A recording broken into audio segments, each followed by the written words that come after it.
नमस्कार, हमार नाम ह मुकेश भावुक और इ जौन कार्यक्रम बा, इ कार्यक्रम के पुरवइया पर देख रहल बानी आप सब। कई बार पिछला साल के बात बाटे कि देश और दुनिया में बहुत कुछ बदल गइल बा। तब से लेके अब तक अगर बात कइल जाओ त आदमी कहेला ना कि 2 दिन बीत गइल, 4 दिन बीत गइल त गंगा जी में बहुत पानी बह गइल होई। त बात अइसने बाटे। मन में एगो ख्वाब रहे और इच्छा रहे कि भोजपुरी साहित्य के क्षेत्र में कुछ कइल जाओ। मंच बनल, नाव रखाइल पुरवइया और तमाम लोग जुड़ल भी हमनी के साथ में।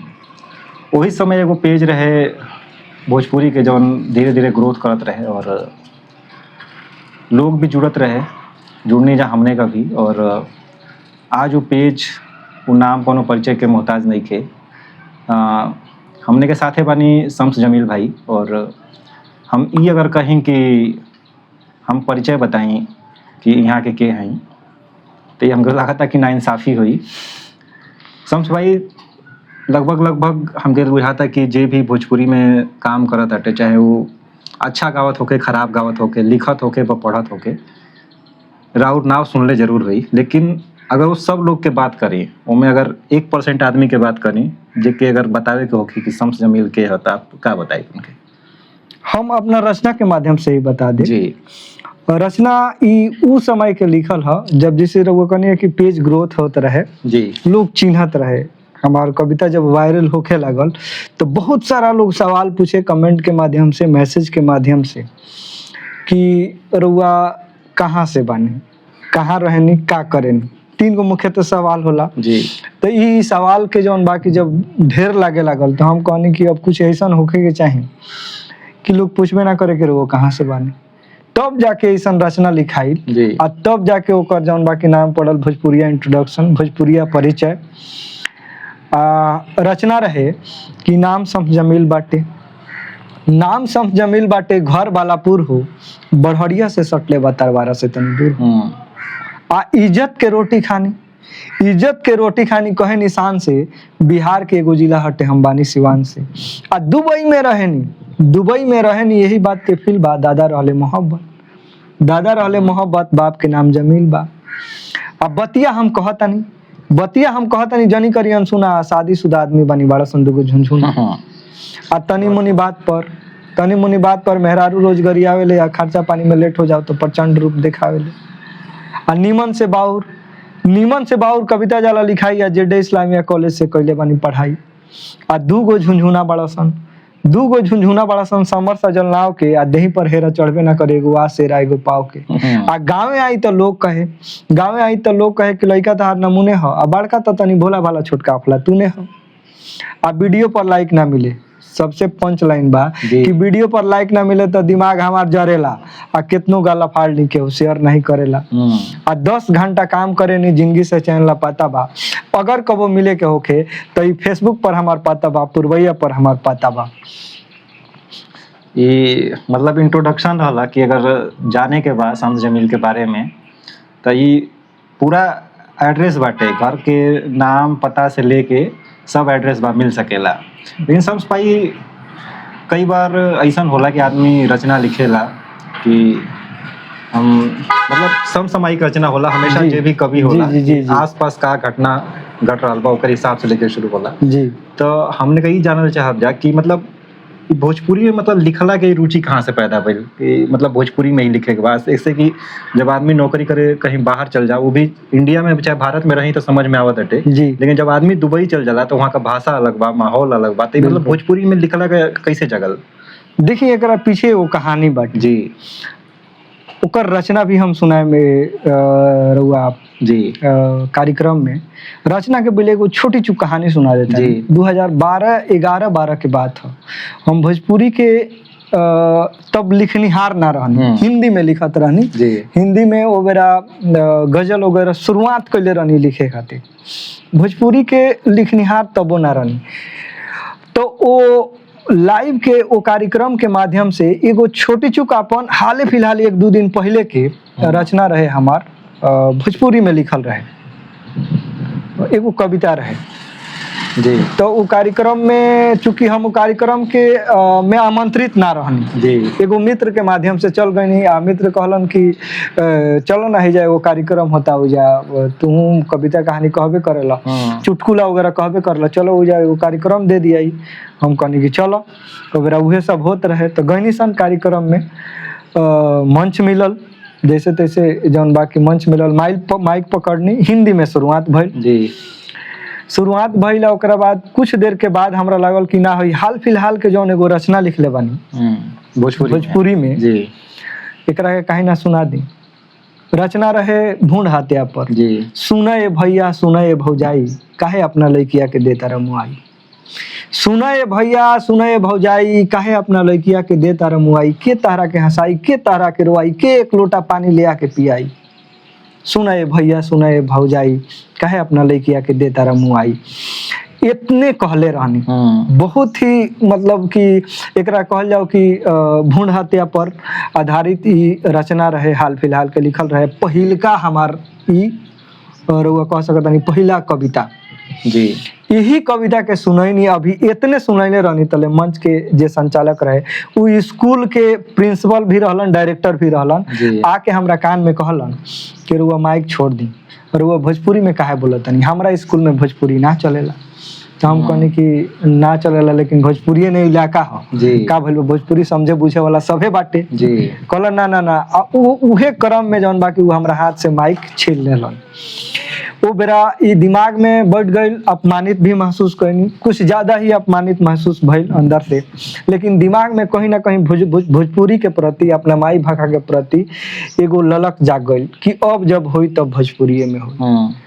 कई साल बीतल, जिंदगी के हेर फेर, जौन बाकी शादी बियाह, लइका फैका, बाल बच्चा, कमाई धमाई, कैरियर, ये तमाम उलझन कई साल तक आदमी के घेरले रहे। जब तनिए से इत्मीनान भइल तो ओकरा बाद से फिर एकरा के ट्रैक पर लेके आवल गइल, दोबारा लिखे के शुरुआत भइल। आ लिखल जब शुरुआत भइल तो जौन एगो प्रण ले रहनी कि भोजपुरी में लिखे के बाटे, वही पर जौन बाकी आज भी कायम बानी, भोजपुरी में लिखेनी। रउआ सबके प्यार ऐसा नहीं मिलेला। बात ई रहे कि एगो मंच पर भोजपुरी सुनौला खातिर जब माइक छीन लियल गई है, उतार दियल गई है, वो चीज के भोजपुरी से जोड़ के सिर्फ भोजपुरी बोलने की वजह से कि ना हमके भोजपुरी में काम करे के बा, और जे आज माइक छीन के नीचे उतारा था कालू माइक दे के फिर मंच पर चढ़ाई। लेकिन और भी लोग, तमाम लोग लिखत हटे। समझ भाई, मतलब अगर ये यात्रा के बात कही जाओ तो इतर बात रहा कि भोजपुरी कैसे लिखे शुरू करनी या कैसे मतलब इनमें लिखे के प्रेरणा मिलल जी। ई मतलब दुबई के यात्रा जौन बाटे कि ना हमके दुबई ही जाए के बाद, ये करी पीछे भी कुछ कहानी बगा कि ना हमके दुबई ही जाके काम करे के बाद इंडिया में लिखे करे के, या फिर ना ऐसा कुछ नहीं खे जी। अब होला कि नौकरी चाकरी के जहाँ तक सवाल रहल तो नौकरी चाकरी इहों बाटे, सच्चाई बाटे। बाकी अब वो लायक नौकरी मिल जाओ, हम जाओ ना फील्ड से बानी, हमार फील्ड है हेल्थ सेफ्टी इन्वायरमेंट। ये फील्ड में नौकरी के कम स्कोप बाटे, इंडिया में बाटे, लेकिन तनी पैसा कौड़ी के मामला में यहाँ कम बाटे, सीमित बाटे। वहाँ एक स्कोप ज्यादा बाटे। तो लागल बाझल बा आदमी, अब देखल जाओ कब तक ले। कई बार ऐसा होला कि जैसे दुबई में भी हमने को सुनले बन जा, देखले बन जा कि भोजपुरी भाषी लोग भी बा, और भी केहू तमिलनाडु से बा, केहू कहीं से बाटे। तो ज्यादातर जौन हमार विचार बाटे, चाहे जौन हम देखले बानी कि लोग बाहर जब मिलेला तो अपना भाषा की बजाय हिंदी के प्राथमिकता देला कि हम मिल गई तो हिंदी में बतिया लिहल। बिल्कुल पता बा कि सामने वाला के भी भोजपुरी आवता, हमके भी भोजपुरी आवता, आदमी ना बोलेला, चाहे कुछ भी कारण हो सकेला। तो ई का मतलब कैसन बुझाता, ठीक बा कि या थोड़ा थोड़ा भी अगर बदलाव हो तो भोजपुरी में अच्छा हो सकेला? बिल्कुल। हमरा सबसे पहले हम बता देता कि एकरा के लेके हमरा कई आदमी से मतभेद है जी। कई आदमी से विषय बात पर जौन बाकी हमार झगड़ा भी हो जाला कि जब हम भोजपुरी जानता नहीं, हम भोजपुरी में बतियावे नहीं, हम बोले नहीं, तो रुआ कहे नहीं कि हमरा से भोजपुरी में बतियावा। ये बात पर, ये विषय पर कितना आदमी से भोजपुरिया लोग से हमरा मतभेद हो जाला, ओहू जा ज्यादा होला, एजा कम होला। कारण ई रहल कि जौन भाषा के आधार पर भावनात्मक लगाव एगो केरला के लोग के भीतर देखे के मिलेला। केरला के लोग के जितना भावनात्मक लगाव मलयालम से बाटे, तमिलनाडु के लोगन के जितना लगाव छुआव तमिल से बाटे, कर्नाटका के लोगन के कन्नड़ से बाटे, आंध्र प्रदेश तेलंगाना के लोग के जितना भाषा के आधार पर तेलुगु के जितना तेलुगु से लगाव छुआव हो और सब महाराष्ट्र के ले ली, उतना लगाव छुआव भोजपुरिया लोगन के भोजपुरी से नहीं खे। एकरा पीछे कारण का बाटे कि हमनी के जौन जन्मजात भाषा भोजपुरी हो, हमनी के घरे भोजपुरी बोले निसन, घर से बहरी स्कूल में जानी सन तो स्कूल में हमनी के हिंदी आ अंग्रेजी के प्राथमिकता दिहल जाला, चाहे वो मिडिल स्कूल होके चाहे प्राइमरी स्कूल होके, भाई हाई स्कूल इंटर कॉलेज, वहाँ भोजपुरी के प्रचलन हईले नहीं के। तो ई एगो कहीं ना कहीं धारणा कायम कर दिहल जाला कि घर से बहरी मतलब भोजपुरी ना हिंदी, घर से बहरी निकले के बाद हुआ हिंदी बोले के बाद, घरे भले वो आदमी भोजपुरी में बात करता, तो ये धारणा आदमी साथे साथे लेके चलेला। एगो और ही कारण सबसे बढ़न हम देखे नहीं आज तक ले कि हमनी से जौन लोग पूर्वज रहल, हमनी के रुआ अंग्रेजी हुकूमत के दौरान देख ली जितना लोग रहे वो बेरा प्रवास कइल, तो उ प्रवास कइल तो अपना साथे उ लोग सब कुछ लेके ना गइल, लेकिन एगो सबसे जरूरी चीज लेके गइल, अपन रीति संस्कृति परंपरा, अपन पहनावा, अपन सबसे जरूरी चीज अपन भाषा लेके गइल अपना साथे। और वो मॉरिशस में देख ली, और वो टोबैको एंड त्रिनाद में देख ली, और भी कंट्री में देख ली जहाँ भोजपुरी जौन बाकी एगो सम्मानित भाषा बाटे, वो देशन में देख ली, वहाँ लोग अपन भाषा अपन संस्कृति लेके गइल, आजो ओकरा के उ लोग मानता। बाकी ओकरा बाद के जौन पीढ़ी रहल जे हमनी के से पहले अपन गांव, अपन शहर, अपन घर, अपन माटी छोड़ दिहल, उ लोग गइलो तो सबसे पहला काम कैलो कि अपन भाषा अपन वेशभूषा इजा छोड़ के चल गइलो। और महाराष्ट्र में रहता लो तो मराठी उनका लोग के पहला प्राथमिकता बाटे, बोली मराठी कौन दिक्कत बाटे, बोली रहुआ मलयालम कोनो दिक्कत नहीं है, दुनिया के कोनो जबान बोलनी ई तो रहुआ नॉलेज आ रहुआ क्षमता के ऊपर निर्भर करता। भाषा का है एगो संचार के माध्यम है, तो अगर राउर भाषा सामने वाला नहीं के बुझत तो ओकर भाषा रहुआ सीख ली, आ ना तो अपन भाषा ओकरा के सिखा दी, यही नो भाषा के काम है। तो यहाँ लोग अपन भाषा दूसरा के सिखावे में कामयाब ना रहल, ओकर भाषा ओकर संस्कृति अपनावे में ज्यादा इनका लोग के आसानी लागेला, जबकि होके के चाहिए कि भोजपुरी और ओकर भाषा सीखी लेकिन अपनो भाषा ओकरा के सिखा दें। अच्छा, कई बार ऐसा भी होला जैसे हिंदी अंग्रेजी की बात करते हैं यहाँ, तो जहाँ आप बनी दुबई में चाहे और भी जगह, जौन भाषा हमने बात करते हैं जहाँ हिंदी या अंग्रेजी भाव, तो जनरली देखल जाला कि बाहर जब आदमी जाला तो वो भाषा जौन बा कि एक तरीके से सिर्फ बोलना का मतलब ही नहीं कि दो आदमी आपस में बात करता और समझता थे, वो रोजगार का भी भाषा बन गई। बिल्कुल। और हमने के यहाँ का बाटे कि स्कूलन में शुरू से ही चाहे भोजपुरी भाषी क्षेत्र होके चाहे कुछ भी होके, हिंदी और अंग्रेजी पढ़ावल जाता थे, मतलब जबरदस्ती ओके सिखावल जाता थे ठूस ठूस के कि मतलब ई बोले के बा। तो ई नहीं खे बुझात कि मतलब कि अगर एक कोनो रोजगार से जोड़ दिया जाओ, कोनो स्किल से जोड़ दिया जाओ, तब भोजपुरी का ज्यादा भला हो सकेला। बिल्कुल हो सकेला, हर लेवल पर भोजपुरी के या माई भाखा जौन बाकी एक से जुड़ल लोगन के रोजगार क्रिएट हुई। अब स्कूल में कई गो भाषा बाड़ी सन, रुआ एगो प्राइमरी स्कूल में देख ली चाहे मिडिल स्कूल में देख ली, कई गो भाषा के पढ़ाई होला, अंग्रेजी के पढ़ाई होला, हिंदी के पढ़ाई होला, संस्कृत के पढ़ाई होला, उर्दू के पढ़ाई होला, कोनो कोनो स्कूल में फारसी के भी पढ़ाई होला। तो इस सब भाषण के पढ़ाई होता, भोजपुरी के पढ़ाई कहने के होता, जबकि एकरा के समझल बुझल तो सबसे आसान बात, सबसे आसान बात। ये पर काम काहे नहीं के हो, ए पर काम कल जरूरी बाटे, हर शिक्षण संस्थान के ए पर काम कल बाटे, काम कइला के जरूरी बाटे। अब काम होता तो इससे फायदा का होई, तो एकरा से जुड़ल टीचर नियुक्त हुई है उनमें, अगर कॉलेज बाटे यूनिवर्सिटी बाटे प्रोफेसर लोग आई, रोजगार मिली। ढेर सारा चीज जौन बाकी उभर के आई जौन की भोजपुरिया लोगन के अभी तकले नइखे बुझात। राउर एगो रचना रहे हमके याद बाटे कि पुरोहिया पर भी प्रकाशित केले नहीं जा जी। भोजपुरी पे बात चलता तो याद आई कि का लिखी भोजपुरी में। जी जी बिल्कुल। तो हो जाओ अगर बाटे तो। बिल्कुल बिल्कुल।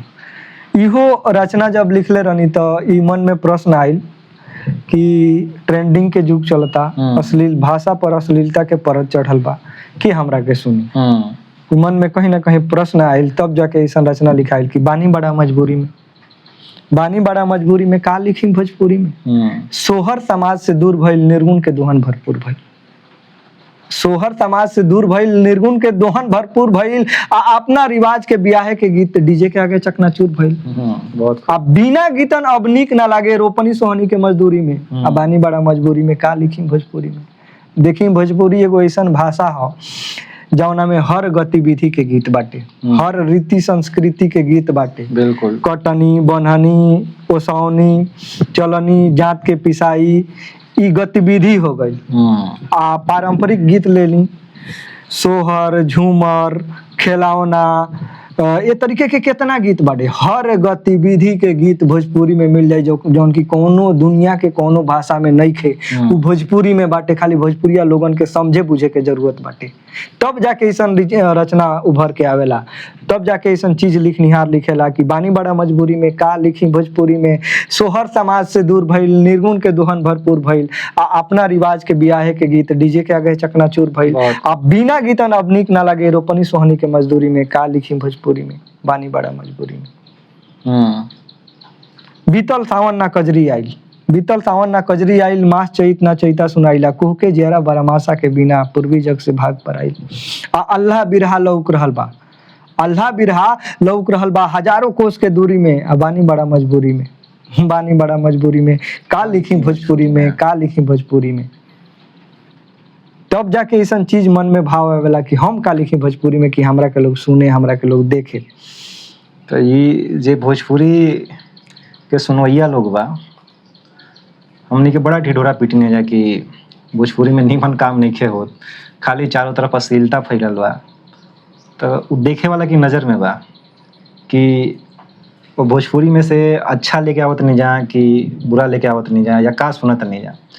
जब अच्छा सुनब तबे आदमी अच्छा लिखी, और अच्छा लोगन के जब प्रोत्साहित कइल जाई तो लिखे खातिर साहित्य जौन होला ना, एक तरीके से खजाना होला कोनो भी भाषा के। भाई हमने का बातचीत करते नहीं है जब भोजपुरी के ऊपर जी, चूँकि जितना हमने का दर्शक लोग बा और जब हमने का काम करते हैं जब वो अपने मातृभाषा खातिर काम करते हैं, जब भोजपुरी खातिर करते हैं, कई बार जैसे भी मिले ना, एक सवाल हमारा जरूर रहेला कि कई गो आंदोलन देखने जा हमने का कई जगह होला कि भोजपुरी के 8वीं अनुसूची में शामिल करे के चाही। हमारा बस एगो सवाल रहेला कि भोजपुरी के 8वीं अनुसूची में शामिल कइला से मतलब का बदलाव आ सकेला, का उसे चेंज आई कि नहीं। भोजपुरी के 8वीं अनुसूची में शामिल कइला मतलब जरूरी बाटे। जैसे ही भोजपुरी के संविधान के 8वीं अनुसूची में शामिल कइल जाई, तो इसे भोजपुरी भाषा के तो एगो संवैधानिक दर्जा मिल जाई, जौन भोजपुरी बरिसों से उघारे बिया। ओइ पर जौन बाकी एगो मान सम्मान एगो जौन बाकी ओकरा के तोपल जरूरी बाटे। एकरा अलावा जौन बाकी ऊपर से नीचे तक जे भोजपुरी भाषा बाटे उ एगो चैन पकड़ी, एगो कड़ी होई जौन ऊपर से नीचे तक आई। और भाषा के संवैधानिक दर्जा मिल गइल बा, और भाषा में पठन पाठन, भाषा के पढ़ाई शुरू हो जाई। स्कूल में, कॉलेज में एकर विस्तार होई, नौकरी चाकरी बढ़ी, जैसे कि हम पहले ही कहनी है। बोल चाल के भी आधार हो जाई, बोलल भाषा अनिवार्य हो जाई। जब पढ़ावल अनिवार्य हो जाई तो ओकरा के बोलल अनिवार्य हो जाई। तो ई सब चीज जौन बाकी हमनी के करे के पड़ी, अगर भोजपुरी के मान सम्मान खातिर आदमी ऐसे ही काम नहीं करत। बहुत जरूरी चीज बाकी अगर भोजपुरी के संवैधानिक दर्जा मिल जाता तो हमनी के ना, लेकिन आवे वाला पीढ़ी के एकर लाभ जौन बाकी खुल के मिली। शम्स भाई के बात ठीक बा कि भोजपुरी के जब 8वीं अनुसूची में शामिल कर लिहल जाई तो भोजपुरी भाषा में स्कूल कॉलेज में पढ़ाई लिखाई शुरू हो सकेला। जौन नया शिक्षा नीति बनल बा वो शिक्षा नीति के तहत जौन बा कि एगो भाषा जौन मातृभाषा पढ़ल अनिवार्य बाटे वो शुरू हो जाई। दूसरा चीज कि जैसे सरकारी स्कूल या फिर नौकरी के कोनो फार्म आवताटे कुछ आवता तो ओके देखले होखब कि अगर आप जौन भाषा पहले से 8वीं सूची में शामिल बाड़ी स वो क्षेत्र में वो सरकारी फार्म वो प्रादेशिक भाषा में मिलेला। अगर आप भोजपुरी भाषा क्षेत्र में बानी तो जौन अभी फार्म मिला ताटे वो अंग्रेजी या हिंदी में मिला ताटे तो वो भोजपुरी में भी मिली। कुछ जानकारी जौन हम इंटरनेट से निकाल के लिए आइल बनी कि केंद्र और राज्य सरकार के जौन गजट निकला ताटे कानूनी जौन दस्तावेज होला वो भी भोजपुरी में छापल जाएगी अगर मान्यता मिली तब। तो जो वो भाषा के मान्यता मिलल बा उतने भाषा में ओके छापल जाला। मतलब ई खाली मोटा मोटी बस एगो बाटे रिसर्च खातिर पैसा मिली कि भोजपुरी में रिसर्च होता कोनो भोजपुरी के साहित्य पकड़ लें। जब वो स्टैंडर्ड हो जाई मतलब मानक एगो हो जाई जब भोजपुरी तो जितना ही फुहड़ पातर गीत बाजा ताटे ई बंद हो सकेला।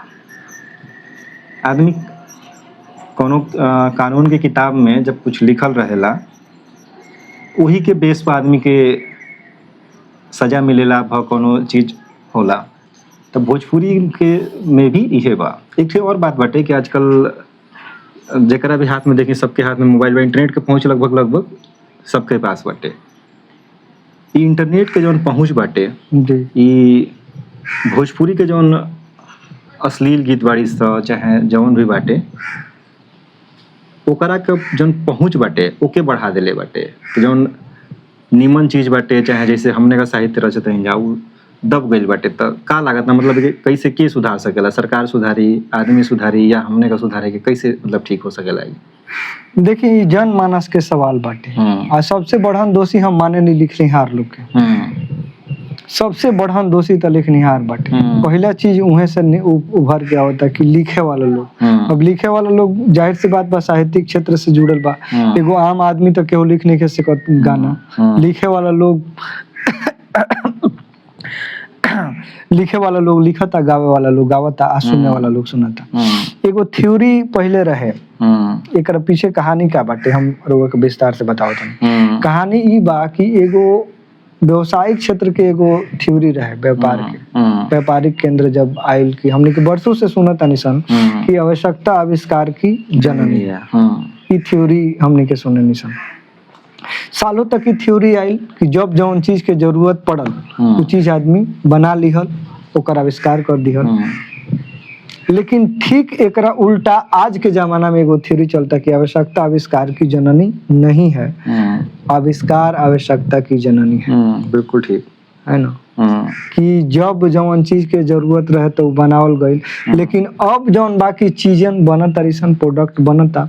अब प्रोडक्ट बना के इंसान के जीवन में ओकरा के ढाल दिया था, ओकरा के जरूरत बना दिया था, ओकरा बिना इंसान रह नहीं के सकत।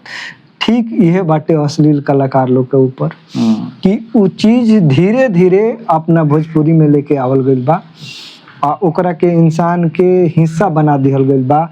इंसान के लड़का के यूथ में ओकरा के ऐसे ढाल दिहल गईल बा कि ओकरा बिना केहू रही नहीं पाओ। ओकरा के बिना सुनले केहू रहबे ना करी। हम केहू के नाम नहीं खिलेत लेकिन हकीकत यह बाटे कि यही थ्योरी पर काम होता। पहले गीत बनावल जाता, ओकर मार्केट ढूंढल जाता और मार्केट ढूंढ के तब जाके एगो सुनियोजित टीम एकरा पाछे काम करता। आईटी सेल काम करता और धीरे धीरे धीरे धीरे जौन बाकी हर आदमी के तक चौपावता। ऐसे ही गीत ट्रेंड होता रिसन। तो देखल जाओ तो गीत सब ट्रेंड करे वाला हो ना, बाकी एकरा के जबरदस्ती ट्रेंड करावल जाता। एकरा पीछे लाखों करोड़ रुपया के लोग खर्चा करता लोग।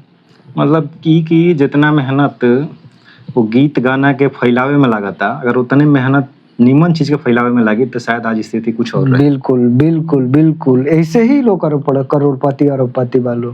कारण यह बाटे कि निमन गावे वाला निमन लिखे वाला लोग के लगे कोनो संसाधन नहीं ना कोनो जौन बाकी पूंजी बा। तो हमनी के ज्यादा से ज्यादा एगो कविता लिख सकत सन, एगो गीत लिख सकत सन, ओकरा के ज्यादा से ज्यादा मोबाइल पर आके ओकरा के सुना सकतानी सन, पढ़ सकतानी सन। और ही हमनी के लगे कौन टीम बाटे।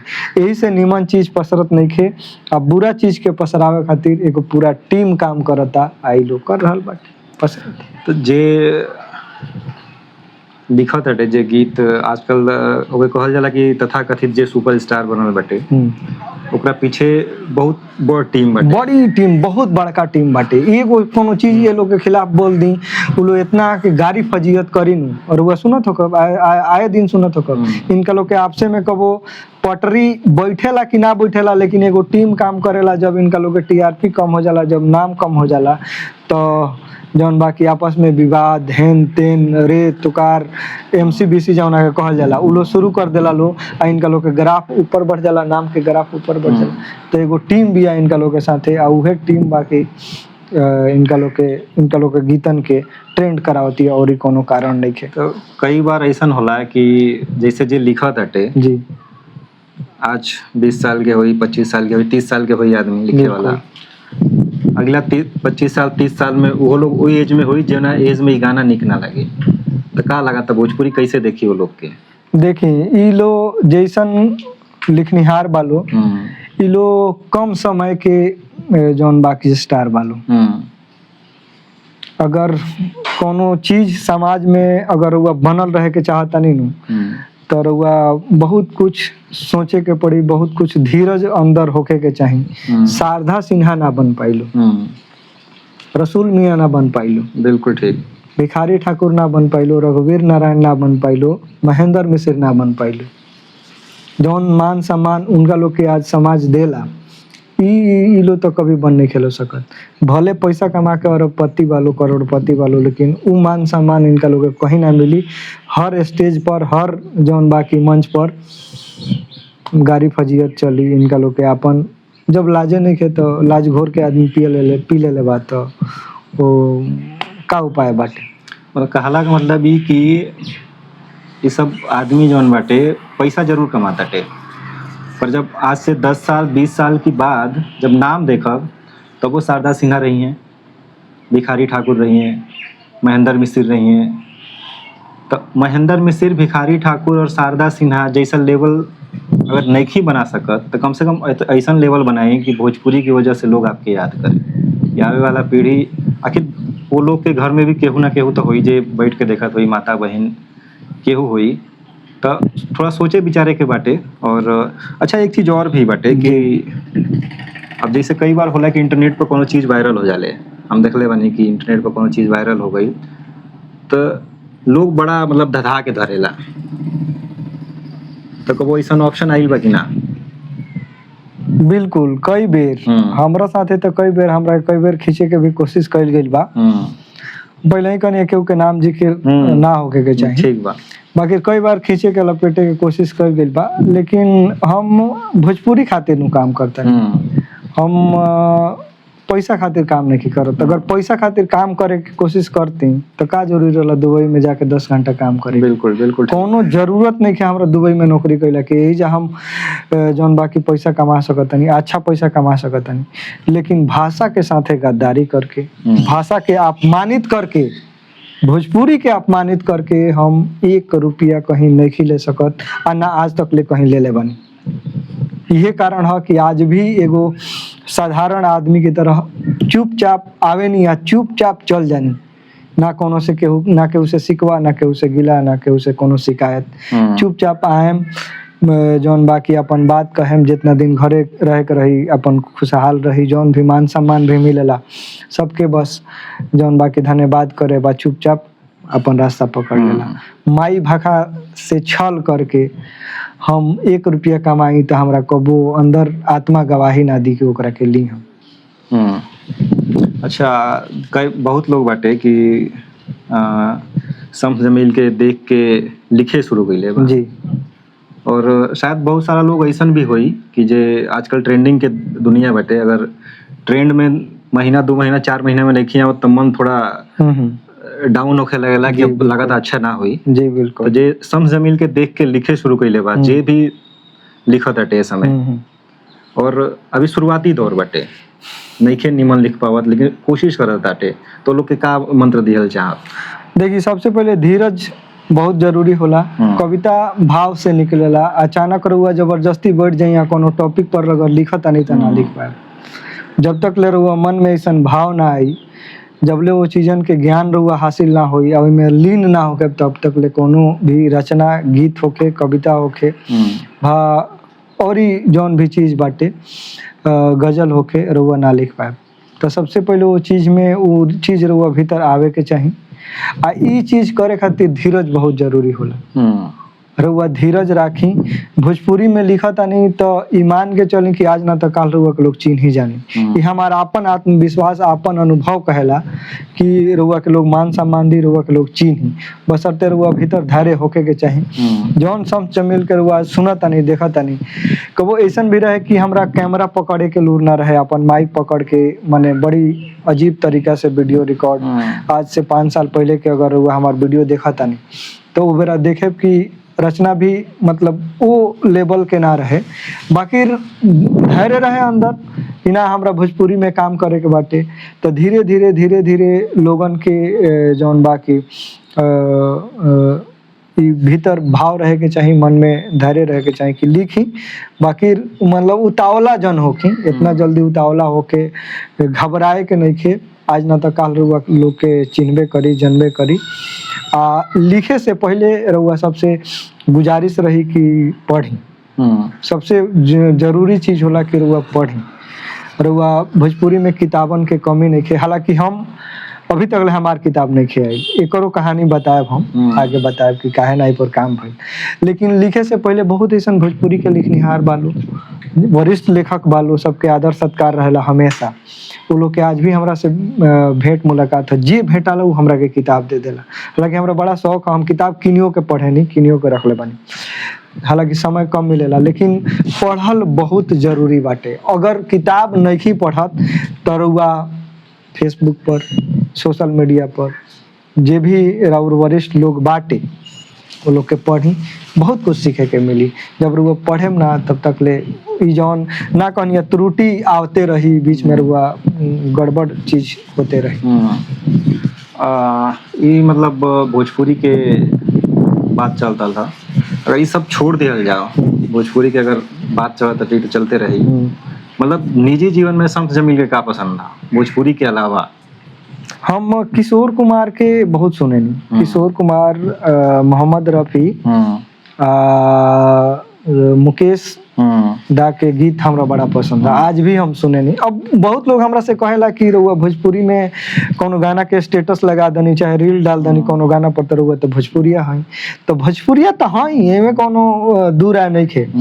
बाकी ऐसा थोड़े बा कि हम हिंदी के विरोधी हैं। बहुत लोग कहेला कि रउआ भोजपुरिया है तो हिंदी को, कुछ लोग कहल हमरा से कि रउआ हिंदी को, हम हिंदी के विरोधी ना हैं, भोजपुरी के पक्षधर हैं। हम आज भी हिंदी के गीत सुने नहीं, बड़ा पसंद से सुने, हमरा बड़ी अच्छा लगेला। आज भी जब मतलब कहीं एकांत होके तो हम सुने कोशिश करें नहीं, किशोर कुमार के, मोहम्मद रफी के, लता मंगेशकर के, आशा भोसले के, कुमार सानू के, ऐसा ऐसा लोगन के सुने के बहुत पसंद करें। शम्स भाई के बारे में मोटा मोटी हम बता दें कि मतलब जब डिजिटल स्क्रीन चला बाटे, ये स्क्रीन से जब बाहर निकल के आदमी बैठ जाला तो कैसन महसूस होला? हमने का पिछला 2 साल के आसपास से जुड़ल बनी जा। हाँ, 2-2.5 साल के आसपास से जुड़ल बनी जा, और हर बार कुछ थोड़ा हम उमच देने, कुछ यहाँ के उमच देने की मिल लिहल जाई। ना इनका लगे टाइम रहेला, ना हमरा लगे टाइम रहेला। सब अपना अपना प्रोफेशनल काम में व्यस्त बाटे, और प्रोफेशनल काम में व्यस्तता ऐसे बा कि ई जवन वीडियो चलत बाटे या जवन वीडियो बनत बाटे, ये मतलब हमने के प्रमुख मतलब रोजगार का साधन ही ना हो। अगर रोजगार का साधन रही तो वीडियो जौन बाकी हर दूसरा तीसरा दिन देखे के मिली।